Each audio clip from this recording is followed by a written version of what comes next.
today from outside once again. And yes, I cut my hair and I got it highlighted. And I just was checking my filming a while ago to make sure I was lined up right. And my hair looks so brassy under this cover. It's not this brassy looking in real life, I promise, I hope. Anyway, I just wanted to cut off my dead ends. I felt like, I don't know, I feel like lately when people look at me, I just have sad eyes. So I thought I'm going to cut my hair and highlight it and maybe I'll look happier. And in fact, today I decided to use this this palette that I got in it's a little makeup thing that I got in a Michael Kors makeup bag 2 Christmases ago. And it came with, it was Estee Lauder Michael Kors, and it came with this little makeup palette. And I had said way back that I would try it out and show it to y'all. See, my hair is looking so bad in this lighting, but whatever. Okay. I told y'all that I would tell you about it once I used it. Okay, so I used it today. My eyes are looking pretty crazy. I normally don't put color on my eyes at all, but I just wanted to experiment today. So I used a color called Iridescent Violet, and I used Pink Flash and Sandbar Beige, and then put a little bit of brown in the crease that didn't come in this palette. But what I do love is the blush. Isn't that a gorgeous color? Now, I don't know if you can get that color like separately at Estee Lauder, but just to let you know, it is called Silky Powder Blush in 02 Pink Kiss, and I just think it's beautiful. The colors are not me, they're really shimmery, but I will say that, I won't say shimmer, I'll say satin colors. I've been adding those to my matte eyeshadow lately just because I just need to brighten myself up a little bit. Okay, what I'm coming to you today to talk about is this card I received from my friend Deanne. You know her from my best friend tag. And it's just the sweetest card, and it has meant so much to me in the past couple of weeks. We had some more setbacks in our life, and so this card has come back to my mind so many times, and I think what she wrote on it is profound, so I wanted to share it with you. First of all, of course, we said in our best friend tag that our favorite time of year is summer, and our favorite thing in the world is the beach, the lake, the pool, whatever has water and sun, we're in it, okay? And so there's a little sticker on here. Now, I'm not sure if she added that or if it came on the card, but it says, "Wish You Were Here." It's a book turned upside down. And the reason I say she might have added the sticker is because there's a book on here too, and she wrote something on there, but I'm not going to tell you what. Anyway, when you open the card, how adorable is this? And right up here, I've kept it here because I knew I wanted to do a video, is a little Starbucks gift card that is so bright and cheerful. I love it so much. So that was at the top, and then this is the rest of the card. And you can kind of do this thing like this and it'll stay open. So I've had it open in my bathroom a lot. And so this is supposed to be her and I at the beach.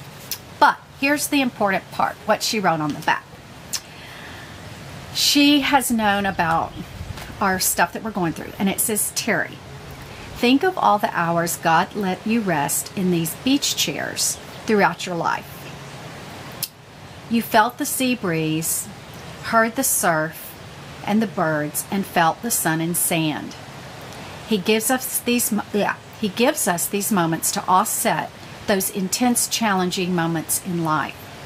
I look forward to sitting in these chairs again with each other as we look back and count our blessing and share how God lovingly answered all of our prayers, including the ones we are praying for so earnestly right now. He'll bring us through this time in life too. I love you, Deanne." Now, I know she wouldn't mind me reading that to you because it wasn't personal or anything, but the point is, think of the hours God let you rest in these beach chairs throughout your life. You felt the sea breeze, heard the surf and birds, and felt the sun and sand. He gives us these moments to offset those intense and challenging moments in life. Sometimes I think when you're going through a difficult time, you get such tunnel vision. Believe me, I've had it. Such tunnel vision that you can't even think about the good times. You can't even see that good times are ahead as well.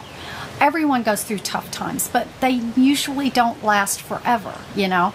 I mean, they feel like they're lasting forever, but they don't. There will be good times ahead.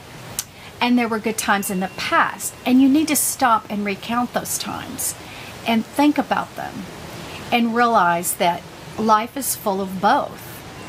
And even in the midst of the trauma, unless you're like in a hospital bed somewhere, and even there, you can find the blessings. You can find good things no matter what.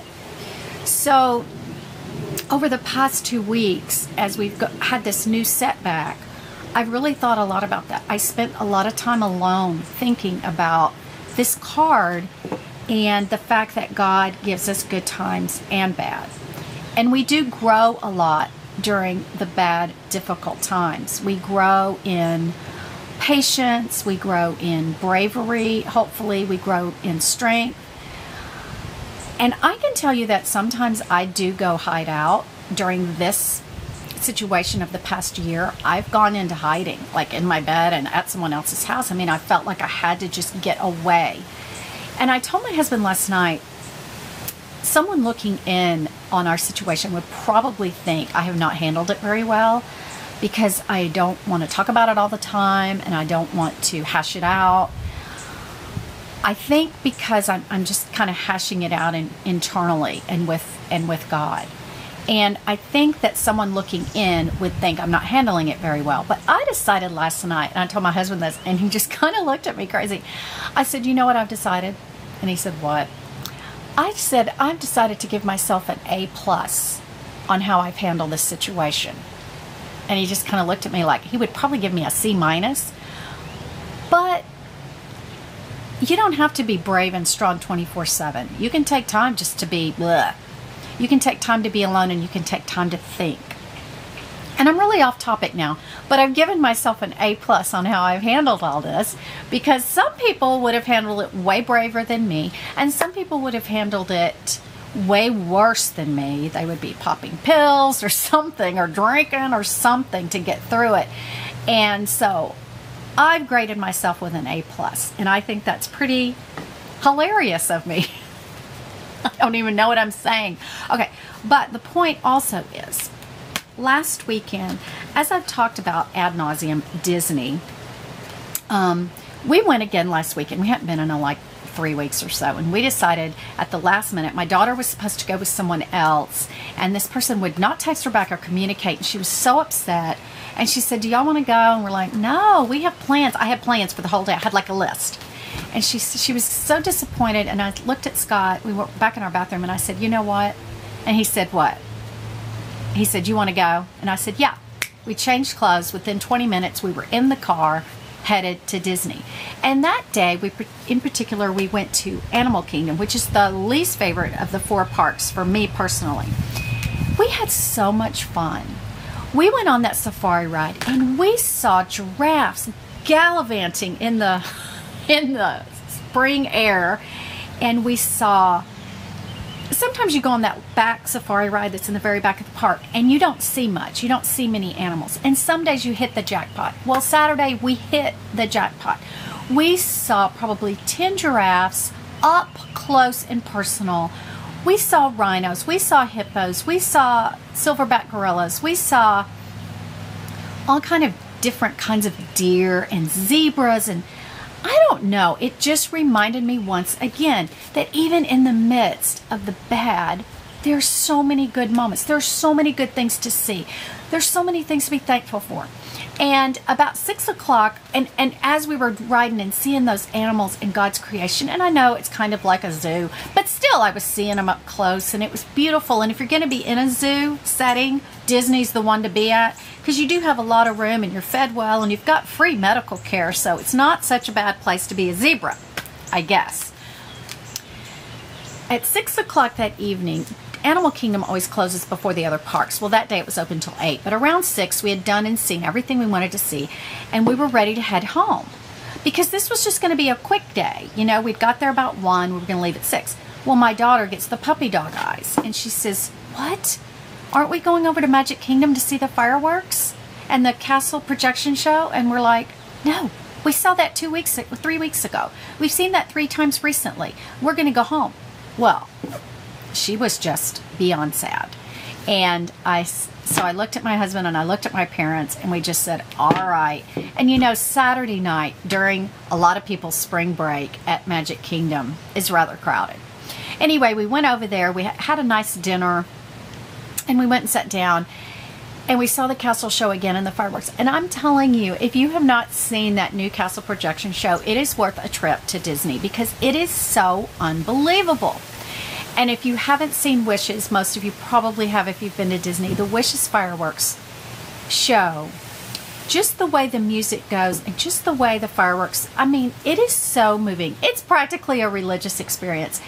And I was just sitting there and I was just thinking about the blessing and how blessed I am to be able to go do that, because it's hard to be depressed in that place. It's really, really difficult.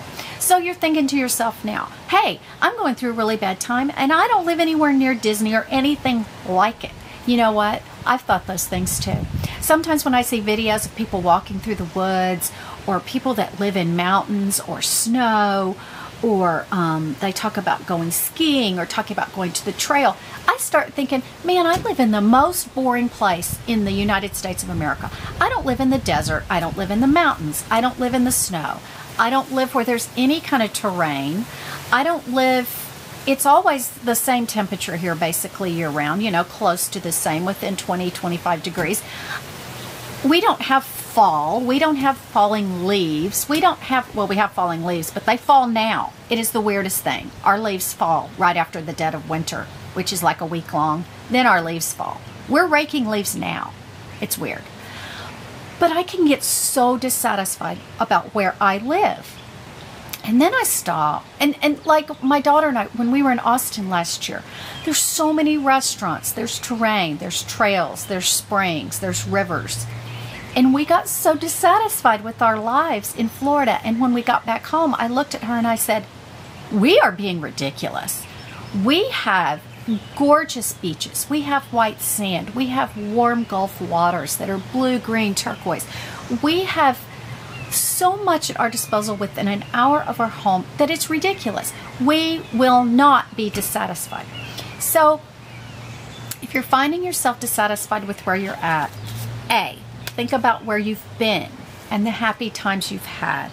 Project those into your future and look around your own state or city and find what you have beautiful and inspiring right at your fingertips. Okay?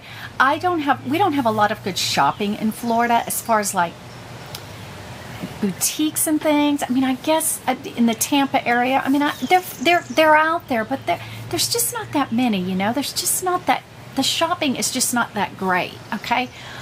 But there's a store down the street from me called Green Boutique, and it is so beautiful inside, and it's got so much French things and decorative items and very unique things. And I absolutely love that store. And it's just a tiny little store. But when I'm feeling like I want to be inspired, I go in that store and walk around, and I feel better when I come out, you know? So I'm just challenging you to think about your past if you're going through a hard time. Think about your future. Look right around where you live and see if you can't get out of your funk, get out of your tunnel vision, and just basically feel better about your life.